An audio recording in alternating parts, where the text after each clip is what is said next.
बिस्मिल्लाहिर्रहमानिर्रहीम। अस्सलाम वालेकुम। मैं इमली की चटनी बना रही हूँ। ये मीठी चटनी है। मैंने एक चटनी इमली की समोसे के लिए भी अपलोड की थी, वो थोड़ी सी डिफरेंट है। ये भी डिफरेंट है। उसके लिए मुझे जिन चीज़ों की ज़रूरत है, ये लाल मिर्चें, कुटी लाल मिर्चें, अदरक पाउडर है, कुटा हुआ ज़ीरा है, क्वार्टर टी स्पून अजवाइन है और चंद दाने कलौंजी के हैं जो सुन्नत रसूल सल्लल्लाहु अलैहि वसल्लम के हैं। बाकी सब चीज़ें जो है ना हाफ टी स्पून है। लाल मिर्च, कुटी लाल मिर्च, अदरक और कुटा हुआ ज़ीरा और चीनी है। ये 3 टेबल स्पून है। ये आपकी मर्ज़ी पे है, आप कितना मीठा पसंद करते हैं। अभी मैंने ये आधा पाव इमली थी, मैंने उसको भिगो के उसका रस निकाल लिया है। उसको मैंने गरम करने रखा हुआ है। अब इसको जोश आ रहा है। मैं अब इसमें सबसे पहले चीनी डालूंगी, थोड़ी सी।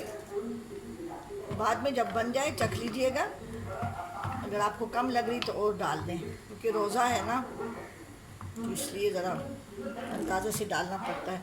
ये सब चीज़ें मैं इसमें डाल दूँगी।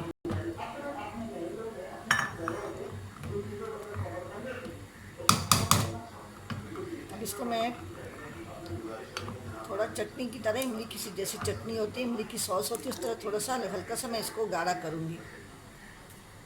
इसमें अगर चाहें तो आप फूड कलर भी डाल सकते हैं।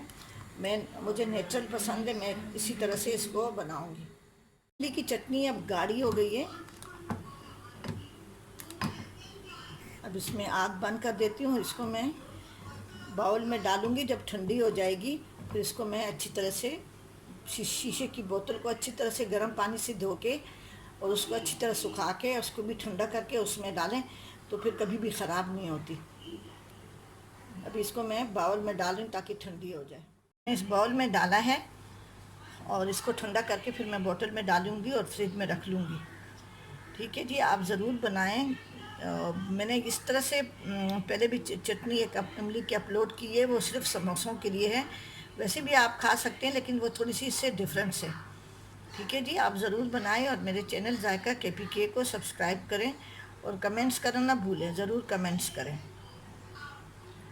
आजकल ये वबा फैली हुई है, उसके लिए जब भी अफ्तारी करें तो अफ्तारी के दौरान ज़रूर दुआ करें कि अल्लाह ताला पूरी दुनिया से इस वबा को निजात दिलाए। ठीक है जी, आमीन सुम आमीन।